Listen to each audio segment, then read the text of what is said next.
নমস্কার বন্ধুরা, অপরূপ রূপকথায় সকলকে স্বাগত। আজ তোমরা শুনবে ঠাকুমার ঝুলি থেকে নেওয়া মায়াবিনী রানী। কোনো এক দেশে ছিল এক রাজা। তার ছিল বিশাল রাজত্ব। রাজা ছিল বড় দয়ালু।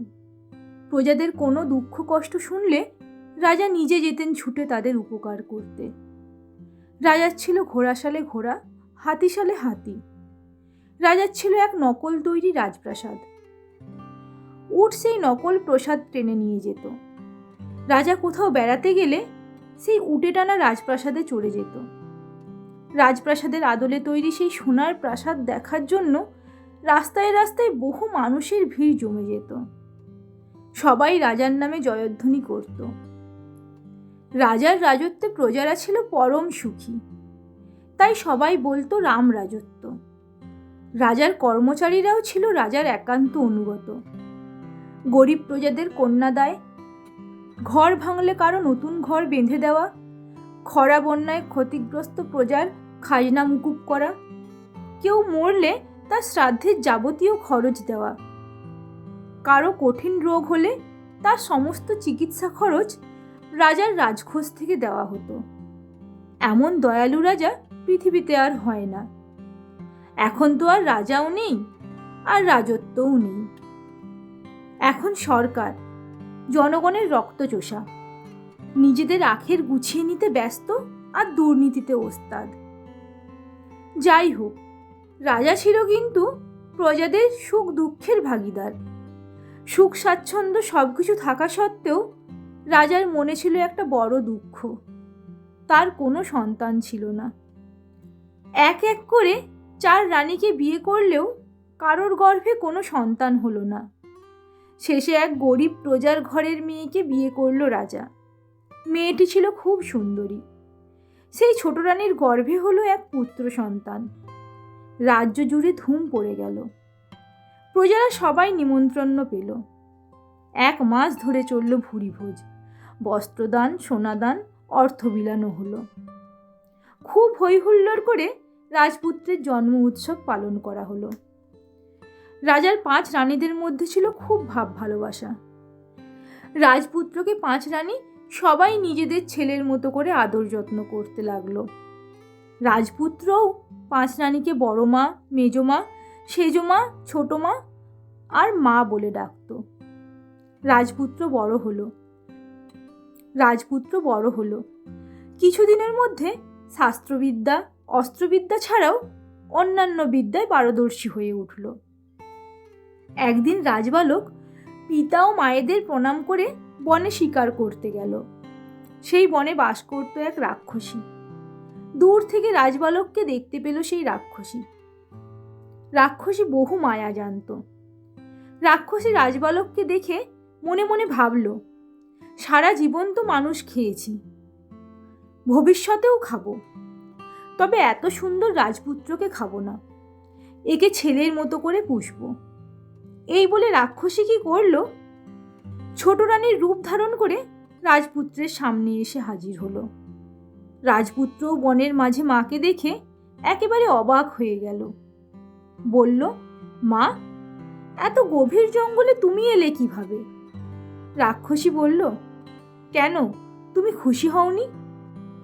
জানিস বাবা, সকাল থেকে তোকে না দেখে মনটা খুব চঞ্চল হয়ে উঠল, তাই খুঁজতে খুঁজতে তোর কাছে চলে এলাম। বেশ করেছো মা। রাক্ষসী বলল, তোকে দেখে আমার প্রাণটা জুড়লো রে বাবা। রাজপুত্রকে কোলে নিয়ে রাক্ষসী চুমু খেতে লাগলো। এবার রাজপুত্র বলল, মা, তাহলে আর শিকার করব না, সন্ধে হয়ে এলো, চলো তোমাকে নিয়ে প্রাসাদে ফিরে যাই। রাক্ষসী বলল, বাবা, আমার অনেক দিনের স্বাদ নৌকা চড়ে নদীর জলে একটু ঘুরে বেড়াবো। তুই ওই ঘোড়াটাকে ছেড়ে দে, ও ঠিক আস্তা বলে ফিরে যাবে। আমরা পরে নৌকা চেপে রাজপ্রাসাদের ধারের নদীর ঘাটে উঠব। মায়ের মনের স্বাদ মেটাতে রাজবালক ঘোড়াটাকে প্রাসাদে ফিরে যেতে বলল। ঘোড়াও রাজপুত্রের আজ্ঞা পেয়ে প্রাসাদে ফিরে চলল। এদিকে রাক্ষসী রাজপুত্রকে সঙ্গে নিয়ে গেল নদীর ধারে। সেখানে দেখল একটা নানা সাজে সুসজ্জিত সোনার নৌকা নদীর জলে ভাসছে। নৌকা দেখে রাজবালকের মনে খুব আনন্দ হলো। রাক্ষসী এবার রাজবালককে সেই নৌকায় তুলল। রাজবালক যেই না নৌকায় উঠে বসল, সঙ্গে সঙ্গে নৌকাটি নিমেষের মধ্যে একটা বিরাট হাঙরের রূপ ধারণ করল। রাজবালককে পেটের মধ্যে করে নিয়ে হাঙর চলল নদীর গভীরে পাতাল বনে। সেখানে গিয়ে রাজবালক দেখল একটা বিশাল বন। সেই বনে খেলা করছে অনেক ছেলে মেয়েরা। আসলে ওরা রাক্ষসের ছেলে মেয়ে, কিন্তু রাজবালক যাতে জানতে না পারে সেজন্য রাক্ষসী তাড়াতাড়ি রাক্ষস ছেলে মেয়েদের সুন্দর সুন্দর রাজপুত্র ও রাজকন্যার রূপ করে দিয়েছে। রাজবালক তাদের দেখে বলল, মা, এরা কারা? রাক্ষসী বলল, বাছা, এরা সব তোমার মাসির ছেলে মেয়েরা। ওদের সঙ্গে তুমি খেলা করো ততক্ষণ, আমি তোমার খাওয়ার ব্যবস্থা করি। রাজবালক রাক্ষসীর মায়ায় পড়ে তার আগের জীবনের সব কিছু ভুলে গেল। রাক্ষসী সেই সব রাক্ষস ছেলে মেয়েদের রাজবালককে তাদের মাসির ছেলের মতো করে ভালোবাসতে শিখিয়ে দিল। রাজবালক মনের আনন্দে তাদের সঙ্গে খেলাধুলা করতে লাগলো, বনে শিকার করতে লাগলো। রাক্ষসীর মায়ায় রাজপুত্র সম্পূর্ণ বশীভূত। সে বুঝতেই পারল না রাক্ষসী তার আসল মা নয়। তাই রাক্ষসী মায়ের মায়ায় পড়ে রাজপুত্র মনের আনন্দে দিন কাটাতে লাগলো। ওদিকে ঘোড়া রাজপ্রাসাদে ফিরে গেল, কিন্তু রাজপুত্র কই? সবার মনে দুশ্চিন্তা। ঘোড়া ফিরে এলো বটে, রাজপুত্রই বা গেল কোথায়? রাজার কাছে খবর গেল, রানীরাও সবাই জেনে গেল। রাজা চারিদিকে লোক পাঠালো, সারা রাত খোঁজাখুঁজি হলো, কিন্তু রাজপুত্রের কোনো সন্ধান মিলল না। তাই রাজপরিবারে এক গভীর শোকের ছায়া নামল। সারা রাজপ্রাসাদ কান্নার রোলে ভরে গেল। হা পুত্র, হা পুত্র! সন্দেহ তবে কি বাঘে খেয়েছে? ঘোড়াটাও বুঝতে পারছে, কিন্তু মুখে কিছু বলতে পারছে না। তাই সেও দাঁড়িয়ে দাঁড়িয়ে নীরবে চোখের জল ফেলতে লাগলো। 3 দিন কেটে গেল। রাজপুত্রের আর কোনো সংবাদ না পেয়ে রাজা রাজ্যের সর্বত্র ঘোষণা করল, যে রাজপুত্রের সন্ধান দিতে পারবে রাজা তাকে অর্ধেক রাজত্ব দান করবে।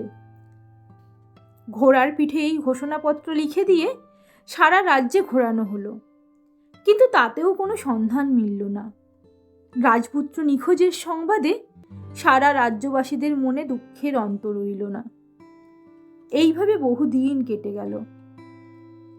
এদিকে রাক্ষসী রাজপুত্রকে পাতাল বনে রেখে রাজার বনে চলে এলো মানুষ খেতে। সেই সঙ্গে রাক্ষসী জানতে চাইল রাজপুত্রের নিখোঁজের ব্যাপারে রাজ্যে কোনো খবর আছে কিনা। রাক্ষসী এবার কি করল? একটা বুড়ি প্রজার রূপ ধরে ঠিক রাজপ্রাসাদের কাছাকাছি গেল। গিয়ে এক কর্মচারীকে জিজ্ঞেস করল, বাছা, আমি বড় গরিব, যদি রাজবাড়িতে একটা কাজ করে দাও তাহলে খেয়ে পড়ে বেঁচে থাকি। রাজবাড়িতে কত কাজের লোকেরও দরকার। রাজকর্মচারী বুড়ির দুঃখের কথা শুনে বলল, এসো আমার সঙ্গে। বুড়িকে রাজার কাছে নিয়ে গেল। রাজা বলল, তুমি তো বুড়ো মানুষ, কি আর কাজ করবে? তার চেয়ে তুমি রানীদের সঙ্গে গল্প করো আর থাকো, খাও দাও। বুড়ি বলল, না রাজামশাই, আমি বুড়ি হলে কি হবে, আমার শরীরে শক্তি আছে। তাই শুধু শুধু কাজ না করে বসে বসে খাবো কেন? তার চেয়ে তোমাদের হাতিশালা ঘোড়াশালা দেখাশোনার কাজ করব। তাদের ঘাস কেটে দেব, জল জাবনা খেতে দেব, তাতে কাজের মধ্যে থাকলে মনটা ভালো থাকবে। এই কথাই রাজা বলল, যা তোমার ভালো লাগে তাই করো তাহলে। আস্তাবলের কর্মচারীরা বুড়িকে বলল, ঠিক আছে বুড়িমা, তুমি টুকিটাকি একটু ঘাস কেটে দিও, জল তুলে দিও, তারপর আমরা তো আছি। এই বলে বুড়ি আস্তাবলের কাজে যোগ দিল। বুড়ি রাত্রে রাক্ষসী রূপ ধারণ করে আস্তাবলের সেরা সেরা হাতি ঘোড়া খেতে লাগলো। আস্তাবলের কর্মচারীরা প্রতিদিন সকালে দেখে আস্তাবলের সেরা সেরা হাতি ঘোড়া এক একটা করে শেষ হয়ে যাচ্ছে। কিন্তু যাচ্ছেই বা কোথায়? কিছুই ভেবে পাচ্ছে না তারা। এই খবর রাজার কাছে গেলে রাজা উদ্বিগ্ন হয়ে বলল, তোমরা রাত্রে আস্তাবল পাহারা দাও, তাহলে বুঝতে পারবে ঘটনাটা কি ঘটছে। রাজার আদেশে আস্তাবলে পাহারা বসল। তাই শুনে রাক্ষসী বুড়ি আর হাতি ঘোড়া খেতে পারল না। বুড়ি যে একটা রাক্ষসী আর হাতি ঘোড়া খাওয়া যে তার কাণ্ড, তা কেউ বুঝতে পারল না। আর কোনো সুবিধে না দেখে রাক্ষসী বুড়ি ভাবতে লাগলো, তাহলে কি করা যায়। রাক্ষসী একদিন রাজাকে বলল, রাজামশাই, আমার একটা মা বাপ মরা বঞ্ছি আমার বাড়িতে আছে, যদি অনুমতি দাও তবে তাকে সঙ্গে নিয়ে আসি। রাজা বলল, তাতে আর কি আসে যায়, ইচ্ছে হয় নিয়ে এসো। এবার রাক্ষসী মায়া বলে পাতাল বনে চলে গেল। সেখান থেকে আবার হাঙরের রূপ ধরে পেটের মধ্যে করে রাজপুত্রকে নদীর পাড়ে আনলো। তারপর সুযোগ বুঝে চারিদিক দেখে নিয়ে পেটের ভিতর থেকে রাজপুত্রকে বার করলো। এবার রাক্ষসী কি করলো, রাজপুত্রকে সে একটা ছোট্ট মেয়ের রূপ করে দিল। তারপর তাকে সঙ্গে নিয়ে সোজা চলে এলো সেই রাজপুরীতে। ছোট্ট অপরূপা সুন্দরী এক ফুটফুটে মেয়েকে দেখে রাজা তো খুব খুশি হলো। রানীরাও তাকে নিয়ে দিন রাত খুব আদর যত্ন করতে লাগলো। বুড়ির বঞ্ঝিকে পেয়ে রানীরা পুত্রশোক ভুলতে লাগলো। রাজাও প্রায় সময় মেয়েটাকে কাছে ডেকে নিত। মেয়েটার প্রতি রাজা রানীদের সবার মায়া হলো। তাই রাজা একদিন বুড়িকে বলল, বুড়ি, তোমার ঘরে এত সুন্দরী মেয়ে এলো, কিন্তু দুঃখের বিষয় এইটুকু বয়সে মা বাপ হারা হয়ে পড়ল। ঠিক আছে, তোমার কোনো চিন্তা নেই, আমরা ওকে মানুষ করে বড় করে বিয়ে দেব। ওকে নিয়ে তুমি আমাদের কাছে থেকো, তোমার কোনো কাজকর্ম করতে হবে না। এদিকে রাক্ষসী বুড়ি ভাবছে, রাজা ঘোষণা করেছে রাজপুত্রকে যে খুঁজে দিতে পারবে সে পাবে অর্ধেক রাজত্ব। রাক্ষসীর মনে রাজত্বের লোভ হলো। তাই সে ভাবল, তাহলে কি করা যায়। এদিকে রাজা রানীরা বুঝতে পারল না যে এই মেয়েটি তাদের রাজপুত্র। রাক্ষসীর মায়ামন্ত্রে সে এখন ছোট্ট মেয়ে হয়ে আছে। কিছুদিন পর রাক্ষসী রাজাকে বলল, রাজামশাই, আমার এক দূর সম্পর্কের বোন থাকে এই রাজ্যের শেষের দিকে। যদি অনুমতি দাও তবে বঞ্ঝিকে নিয়ে কয়েকদিন সেখান থেকে আসি। অনেক দিন সেই বোনকে দেখিনি, তাই মনটা খুবই খারাপ। বুড়ির অনুরোধে রাজা যেতে বলল। এবার রাক্ষসী বঞ্ঝিকে সঙ্গে নিয়ে চলল বোনের বাড়িতে। বুড়ি মেয়েটিকে নিয়ে যাচ্ছে, তাই রাজা রানীদের মনে বড় কষ্ট। তবে বেশি দিন তো নয়, মাত্র কয়েকদিন পরে আবার বুড়ি ওকে নিয়ে শীঘ্রই ফিরে আসবে। বুড়ি বঞ্ঝিকে নিয়ে চলে গেল আবার পাতাল বনে। আবার কয়েকদিন পরে রাক্ষসী হাঙর রূপে পেটের মধ্যে করে রাজপুত্রকে নিয়ে নদীর ধারে ভেসে উঠল। তারপর চারিদিক ভালো করে দেখে নিয়ে মেয়েটাকে আবার সেই রাজপুত্রের রূপ ধারণ করালো এবং নিজে একটা অপরূপা সুন্দরী রমণীর বেশ ধারণ করে রাজপুত্রকে সঙ্গে নিয়ে চলল সোজা রাজপুরীর পথে। যেতে যেতে পথে বহু প্রজারা দেখল একটা সুন্দরী মহিলা তাদের হারিয়ে যাওয়া রাজপুত্রকে সঙ্গে নিয়ে হাঁটতে হাঁটতে যাচ্ছে। সেই খবর রাজপুরীতে পৌঁছে গেল। সঙ্গে সঙ্গে রাজার লোকজনেরা রাজার উটের টানা সোনার নকল প্রাসাদ নিয়ে এগিয়ে গেল রাজপুত্র ও সেই মহিলাকে রাজপ্রাসাদে এগিয়ে আনতে। কিছু দূর যেতে না যেতেই তারা এক সুন্দরী অপরূপা মহিলার সঙ্গে রাজপুত্রকে দেখতে পেয়েই সেই প্রাসাদ রথে তুলে নিয়ে এলো একবারে রাজপুরীতে। হারানো রাজপুত্রকে ফিরে পেয়ে রাজা আনন্দে আহ্লাদিত হয়ে উঠল। আর সেই মহিলাকে অন্দরমহলে নিয়ে জোর অতিথি আপ্যায়ন শুরু হলো। রানীরা ছুটে এসে আনন্দাশ্রু নয়নে রাজপুত্রকে সবাই বুকে জড়িয়ে ধরে মাতৃস্নেহ উজাড় করে দিতে লাগলো। কত না স্নেহচুম্বন দিতে লাগলো। তারপর সেই মহিলাকে রানীরা সবাই পুত্র এনে দেবার জন্য আশীর্বাদ করতে লাগলো। তাকে সোনার অলংকার গায়ের থেকে খুলে উপহার দিতে লাগলো। তাই দেখে রাক্ষসী অত্যন্ত খুশি হলো। এবার রাজা তার ঘোষণা মতো সেই মহিলাকে অর্ধেক রাজত্ব দিতে চাইল। সবাই একবার মহিলাটির কাছে জানতে চাইল রাজপুত্রকে এতদিন পর কোথায় পেল। উত্তরে মহিলাটি জানালে ছেলেটি একটা গভীর জঙ্গলের মধ্যে পথ হারিয়ে কাঁদছিল। আমি ওকে আমার বাড়িতে নিয়ে যাই, কিন্তু ও নাম ঠিকানা কিছুই বলতে পারল না। সেই থেকে ওকে আমি আমার কাছে রাখি। তারপর ঘোড়ার পিঠে লেখা রাজার ঘোষণা শুনে মনে হলো এ নিশ্চয়ই রাজপুত্র, তাই সঙ্গে করে নিয়ে এলাম। এদিকে পুত্র ফিরে পাবার আনন্দে সারা রাজ্য জুড়ে মহা উৎসব শুরু হলো। ভুরিভোজ, সোনাদানা, বস্ত্রদান করতে লাগলো রাজা। উৎসব শেষে রাজা সেই মহিলাকে অর্ধেক রাজত্ব নিতে বলল। তাই শুনে মহিলাটি বলল, রাজামশাই, আমার তো আপনজন বলতে আর কেউ নেই, তাই আমি অর্ধেক রাজত্ব নিয়ে বা কি করব? তার চেয়ে তুমি যদি আমাকে বিয়ে করো, তাহলে তোমার রাজপুরীর এক পাশে দাসী হয়ে জীবনটা কাটাবো। এই ইচ্ছা যদি পূরণ করো, তাহলে আমি সারা জীবন ঋণী হয়ে থাকব। তা না হলে কিছু না নিয়ে ফিরে চলে যাব। মহিলার অপরূপ সুন্দরী রূপ দেখে প্রথমেই রাজার মনে লেগেছিল ওই মহিলাটিকে, কিন্তু 5 রানীর ভয়ে মনের ব্যাকুলতা চেপে রেখেছে রাজা। মহিলাটির কথায় রানীরা ক্রুদ্ধ না হয়ে বরং পুত্র ফিরে পাবার আনন্দে তারা রাজাকে বোঝাতে শুরু করলো। বলল, দেখো, মহিলার জন্য আজ আমরা আমাদের পুত্র ফিরে পেয়েছি। তাছাড়া ও অর্ধেক রাজত্বের মোহ ত্যাগ করেছে, বিনিময়ে শুধু রানী হতে চাইছে। ওর এই সামান্য বাসনা যদি পূরণ না করি, তবে আমরা অকৃতজ্ঞ হব। আমরা 5 রানী, আজ থেকে না হয় ওকে নিয়ে আমরা 6 রানী হব, তাতে কি? ও যদি তাতে সুখী হয়, হোক না, তুমি ওকে বিয়ে করো। রানীদের অনুরোধে রাজার মনের সুপ্ত বাসনা পূর্ণ হলো। রাজা মহিলাকে বিয়ে করল। এবার মহিলা রানী হয়ে গেল।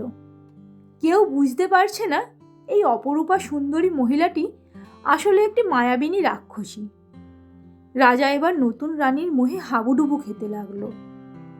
রাজার রাজকার্যে আর তেমন মন নেই, কেবল নতুন রানী আর নতুন রানী।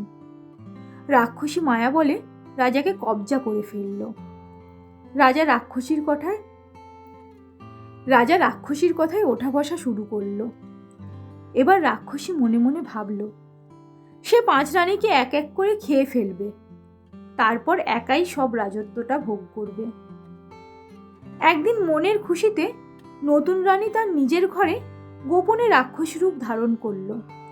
বিশাল দাঁত, বড় বড় ছুরির মতো নখ, বড় বড় ফুটবলের মতো লাল টুকটুকে চোখ, বিশাল বাহু প্রসারিত করে বসে আছে। বড় রানী সেই রাক্ষসী রূপ দেখে ফেলেছে। তারপর একদিন গোপনে সেই কথা রাজাকে বলল।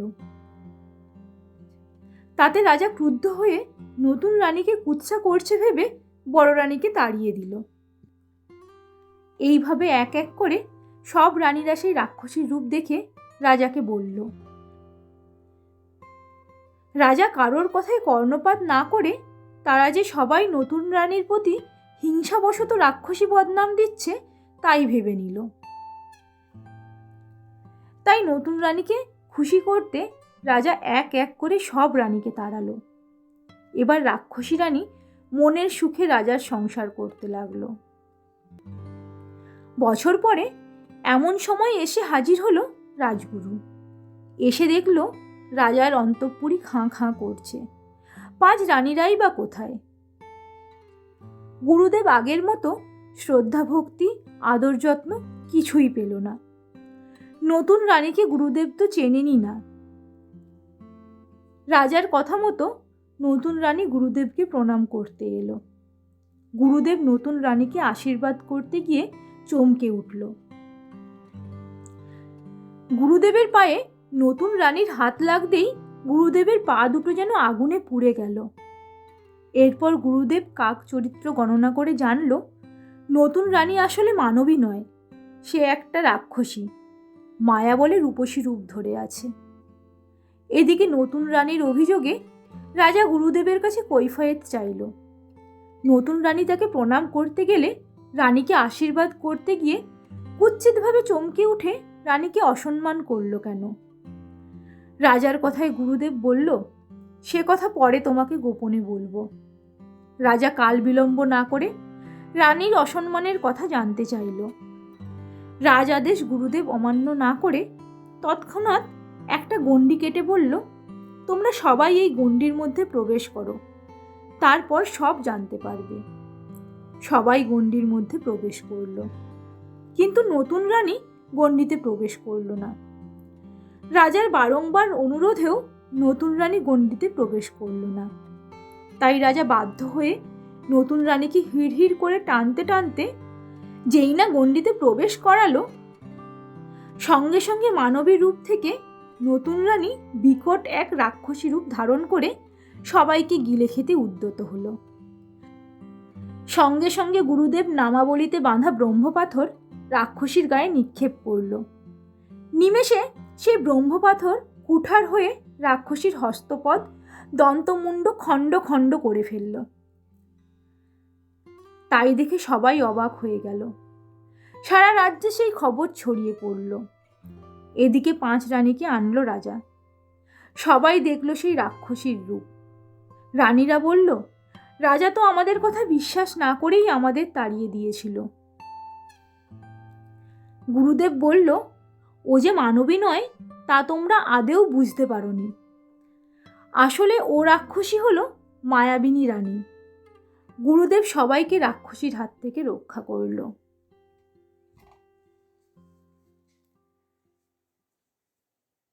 আজকের গল্প এখানেই শেষ হলো। গল্পটি তোমাদের কেমন লাগলো জানিও। ভালো লাগলে একটা লাইক করে দিও আর বন্ধুদের সাথে শেয়ার করো।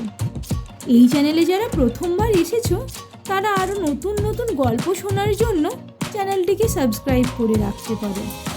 ধন্যবাদ।